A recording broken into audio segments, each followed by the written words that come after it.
My Lords, I regret to inform the House of the death of the noble Baroness Thatcher on April the 8th. On behalf of the House, I extend our most sincere condolences to the noble Baroness's family and friends. My Lords, I rise to pay tribute to the late Baroness Thatcher. As I do so, I'm conscious that here in our House, there are many who helped Lady Thatcher shape our political history and who stood alongside her shoulder to shoulder. There are those who took the other side of the argument.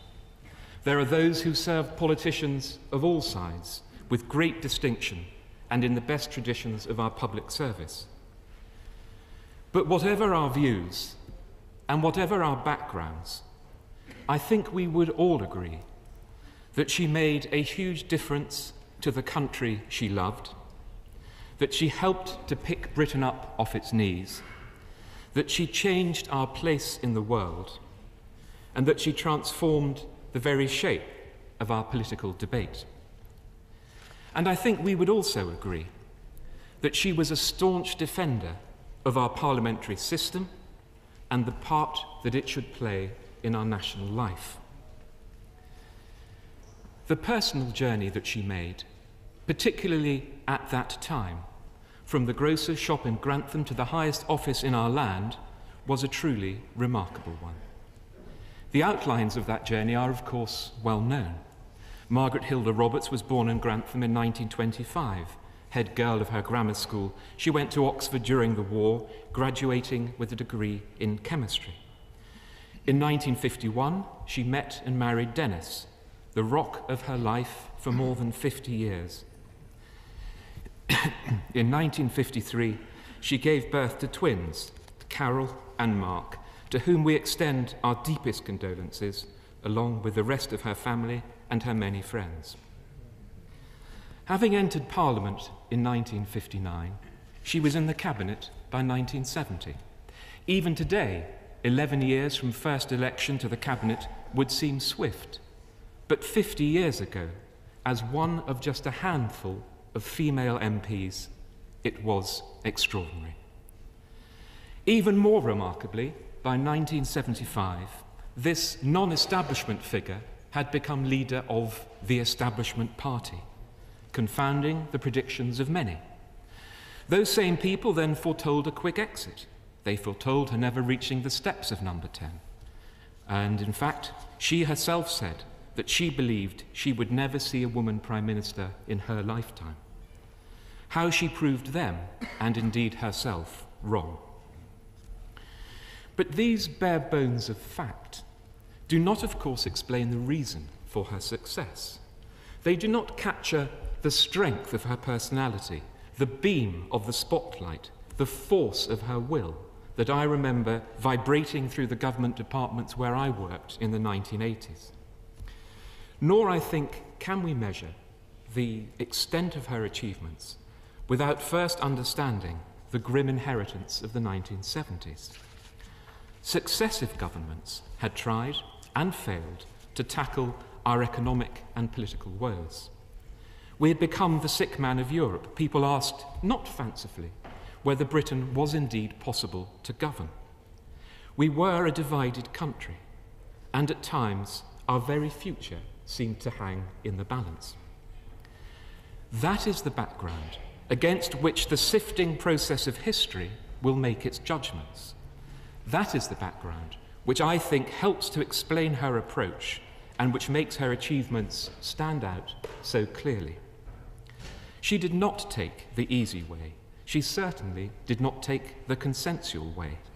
She led because of belief, she was guided by conviction, and she was harnessed to the purpose of making Britain great again.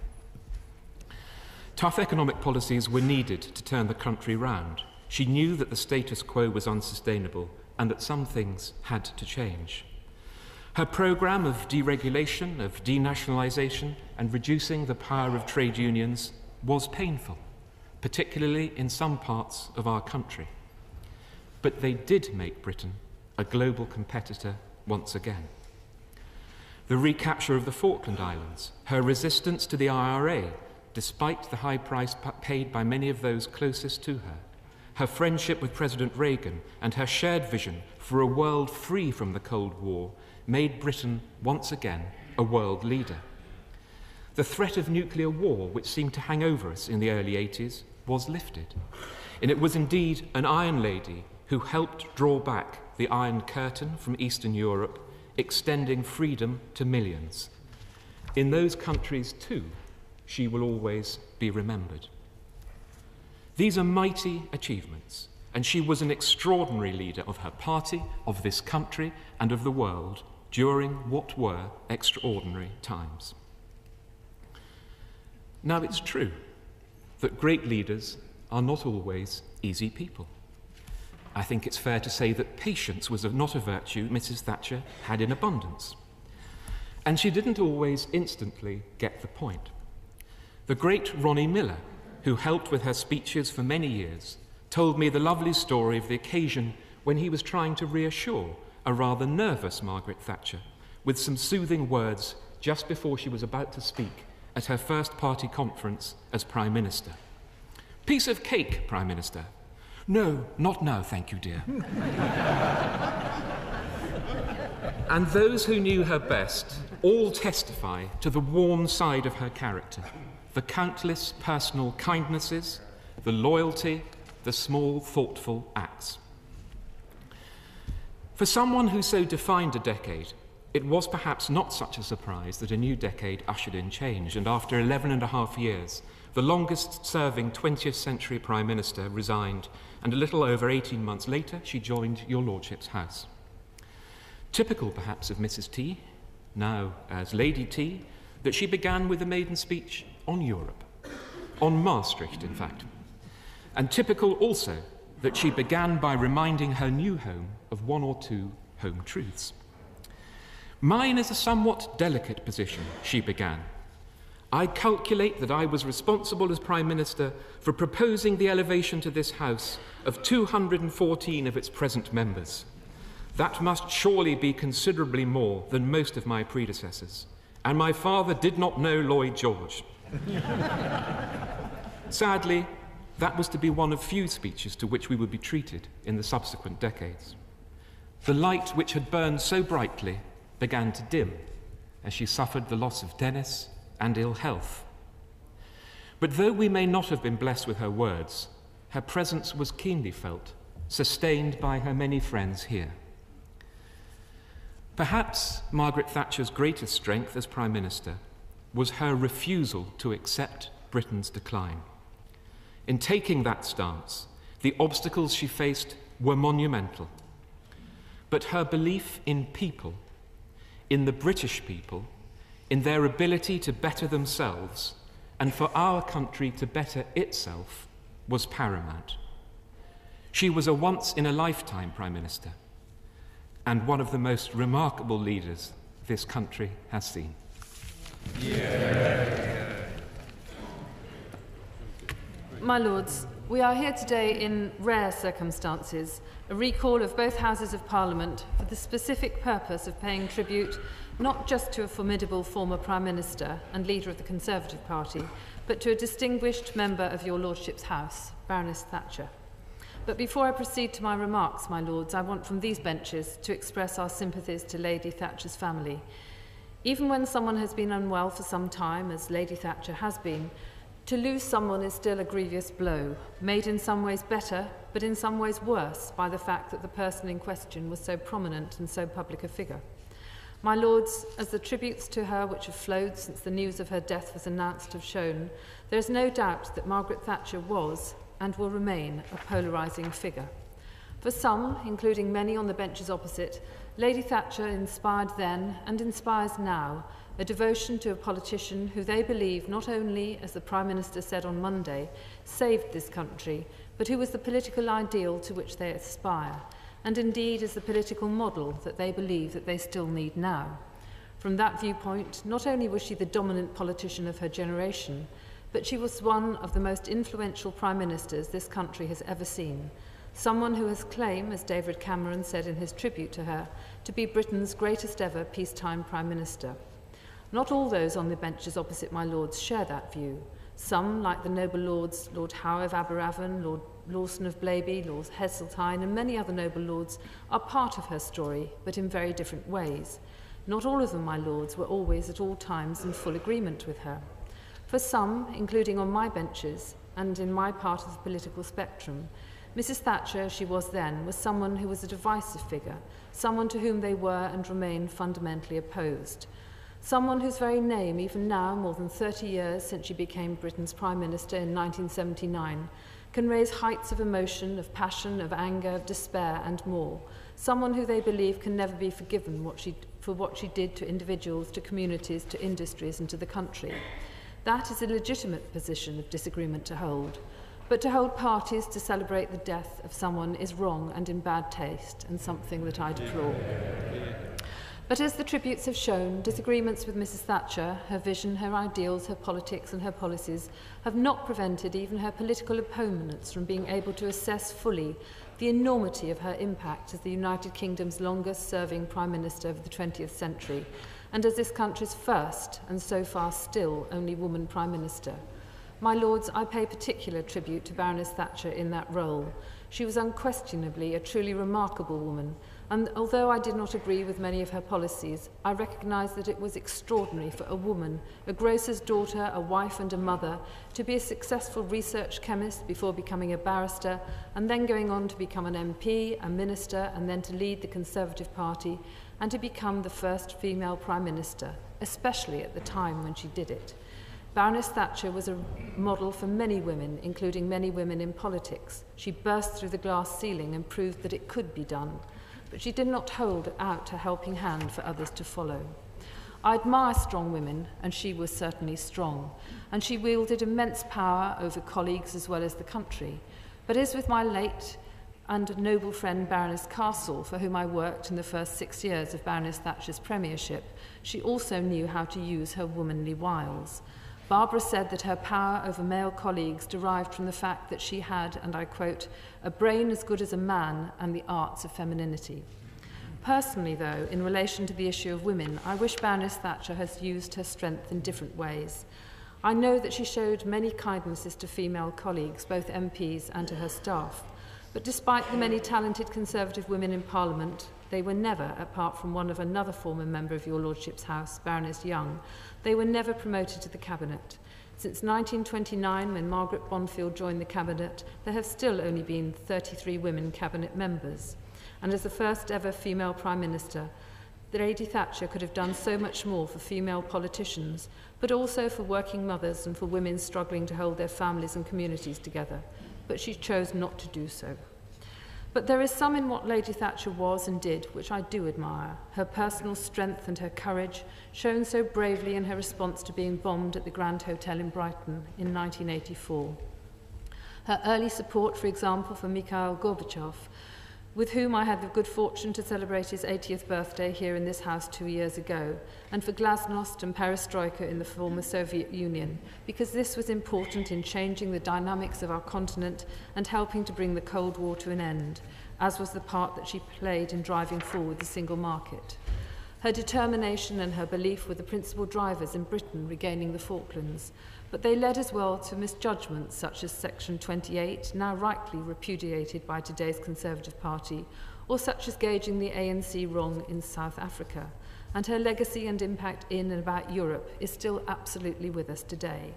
I know too from my own personal experience just how formidable a political opponent she was.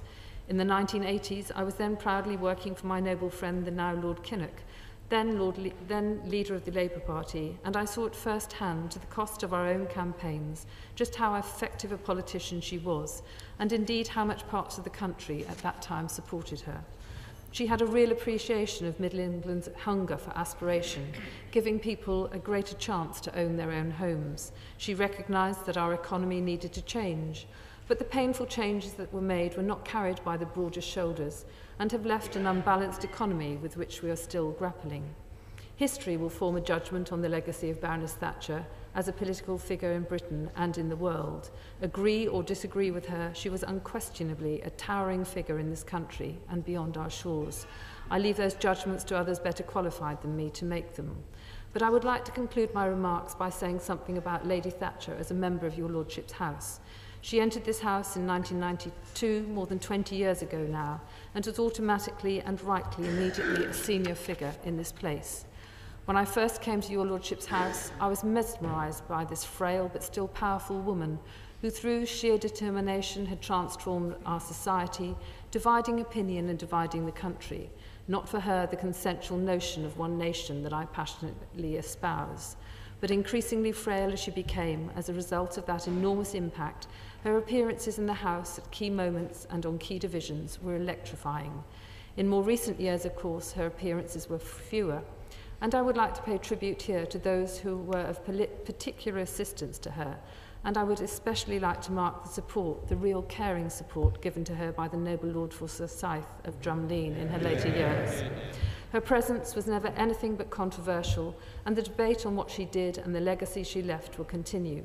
She was willing, indeed keen, to take on the established orthodoxies, but seemed at times not to understand the devastating impact of her policies on too many communities. She was a polarising figure, but whether you agreed with her or not, she was a giant in politics, and both regardless of her controversy and precisely because of it, it is as that she will and should be remembered. My Lords, I will start by following on what the Leader of the House and the Leader of the Opposition have said in associating these benches with condolences to Mrs. Baroness Thatcher's immediate family. And I'll also tie in with something the Leader said, a personal reminiscence. By some reason of serendipity, for about 5 years at the state opening of Parliament, I found myself sitting on that bench there next to Mrs. Thatcher and spending time with her before we awaited the Queen's arrival. And the one thing I want to share with the House was in the year her husband died, and when she had already had a number of minor strokes, and she didn't speak a great deal, but suddenly she turned to me and she said, "My husband died earlier this year." And I said, "Yes, I know Baroness Thatcher." And she paused again, and then she said, "I miss him very much." And I think that was something that is remembered today, that tremendous partnership between Baroness Thatcher and her husband, which was so much a factor in her own political life. My Lords, there are times when all the grandeur of the surroundings of this House, we have to play second fiddle to the activities down the corridor. Today, however, although the tributes will no doubt be eloquent and apposite in the other place, it's here in this chamber, as the Leader of the House has reminded us, that we will hear the memories and judgments of those who experienced firsthand the Thatcher phenomenon. If one looks around and considers the number of people that she sacked, promoted, defeated or berated, this must make up a goodly number of those present in the House today. In short, my Lords, the importance of the next couple of hours is that not only does this House know where the bodies are buried, some of the bodies are present here tonight.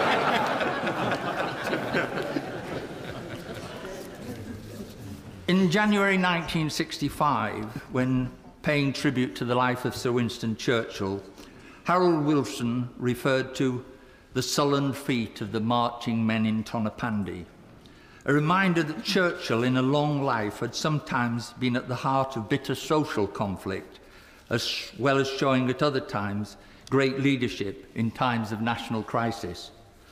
So it is with Margaret Thatcher, and that reality was reflected in the remarks by Baroness Royal.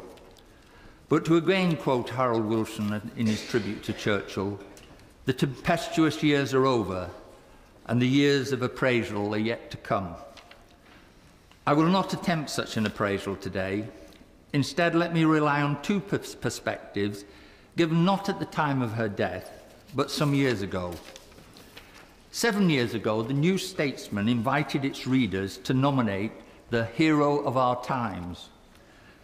Somewhat to the surprise and embarrassment of the New Statesman, Baroness Thatcher was the highest-rated British politician. The paper explained this result by the fact that no one was in any doubt about what Mrs. Thatcher stood for and what she believed in, and it was those qualities of steadfastness and clarity of purpose which had been recognised by the New Statesman readers. My second assessment comes from another surprising source. As a member of the other place in 1982, I was present for 2 exchanges which took place between Enoch Powell and Mrs. Thatcher. To fully appreciate the quotes I'm about to give, you will have to imagine that slightly nasal black country twang in which Mr. Powell spoke, but which I will not try and imitate. First, Enoch Powell to Mrs. Thatcher after the Falkland Islands had been invaded, speaking on the 3rd of April in the House of Commons. He said, "The Prime Minister, shortly after she came to office, received a sobriquet as the Iron Lady. It arose in the context of remarks which she made about defence against the Soviet Union and its allies. But there was no reason to suppose that the Right Honourable Lady did not welcome and indeed take pride in that description. In the next few weeks, this House, the nation, and the Right Honourable Lady herself will learn what metal she's made of." My second quote comes some 10 weeks later, on the 17th of June 1982, after the British victory in the Falklands War. And Enoch Powell said, "Is the Right Honourable Lady aware that the report has now been received from the public analyst of a certain substance recently subject to analysis, and that I have obtained a copy of that report?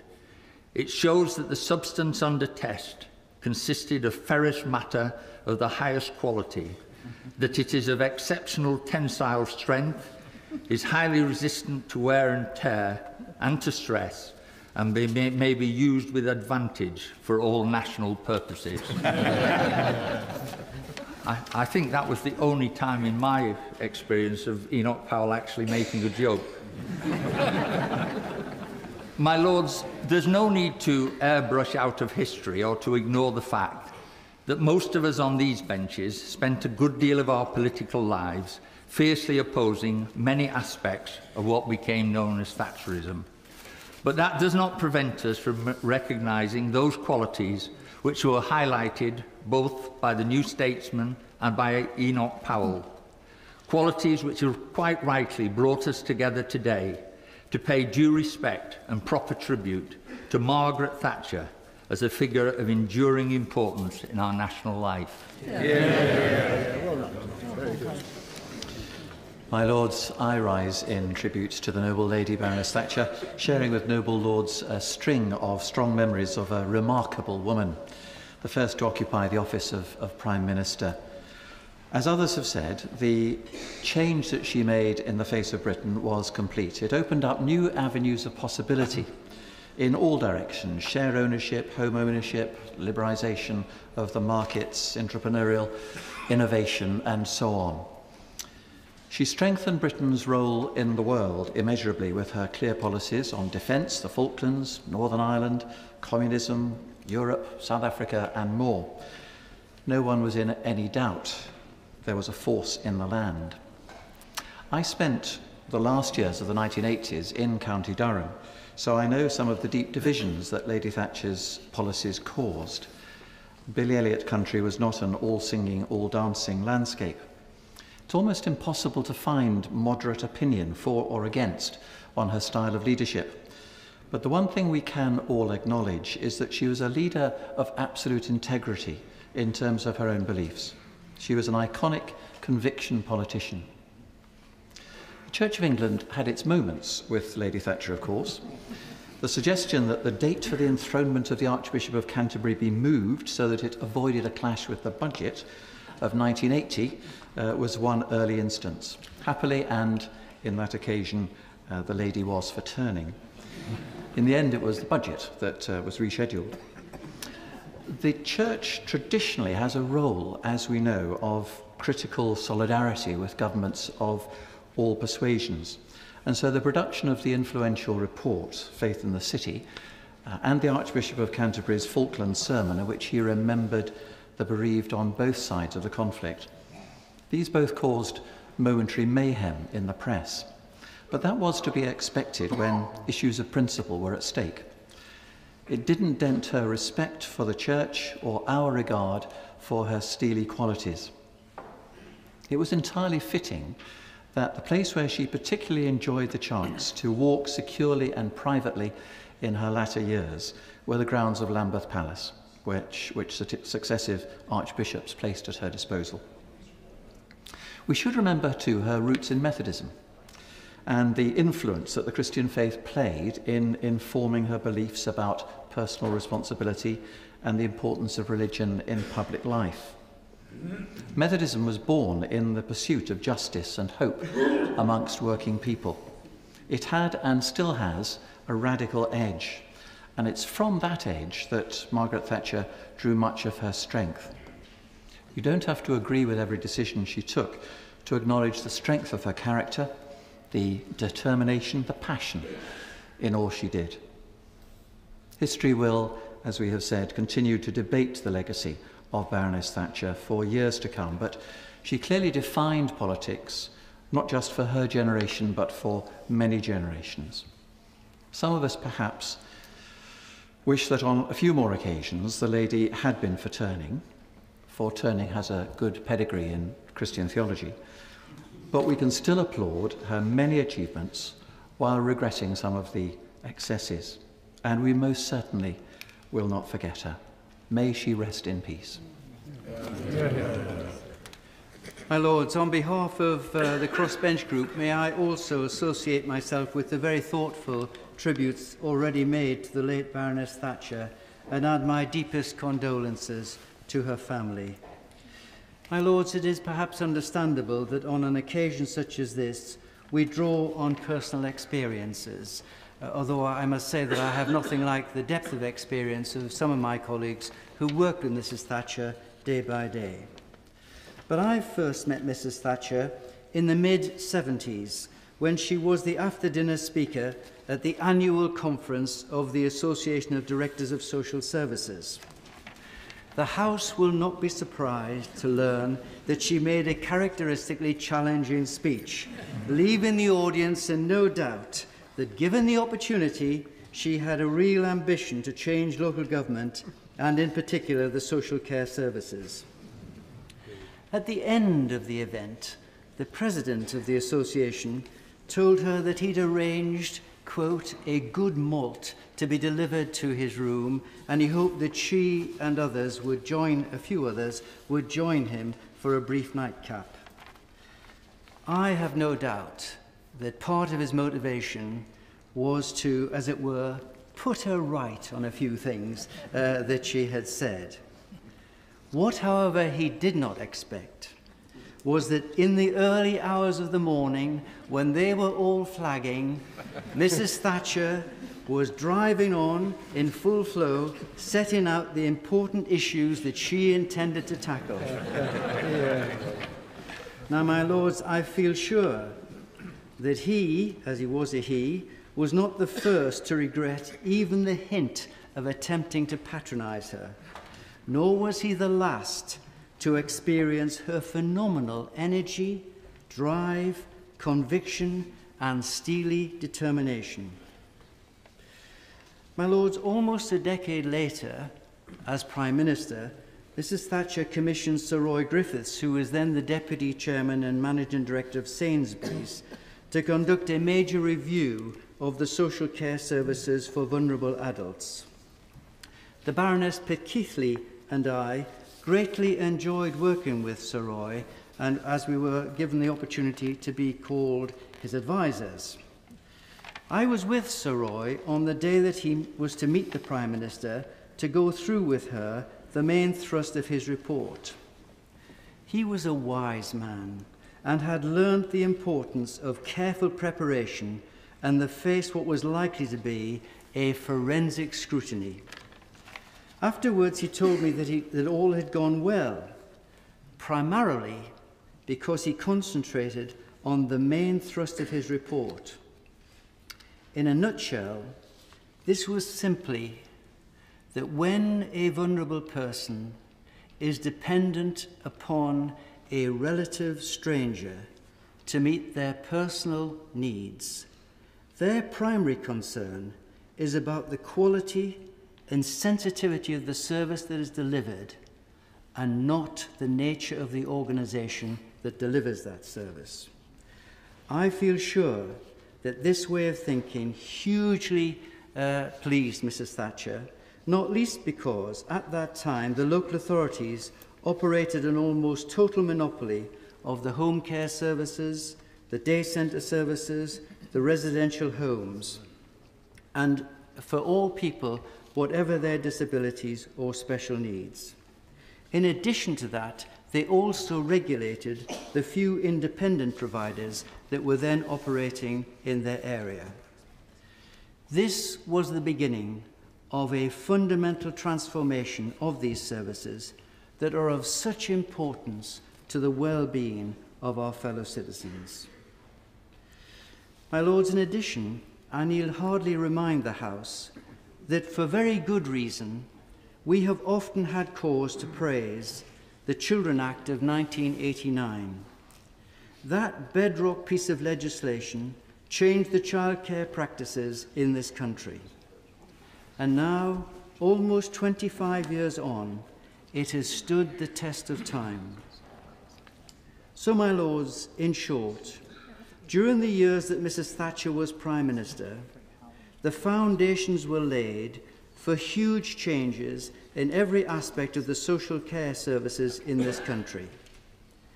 Now, inevitably, many of these changes were and are contested.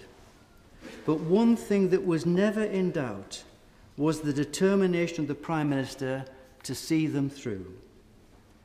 My lords, the record of Baroness Thatcher as a woman in a male-dominated environment, as a tenacious politician, and as a formidable Prime Minister is for all to see, and it will certainly endure. May she rest in peace. Yeah.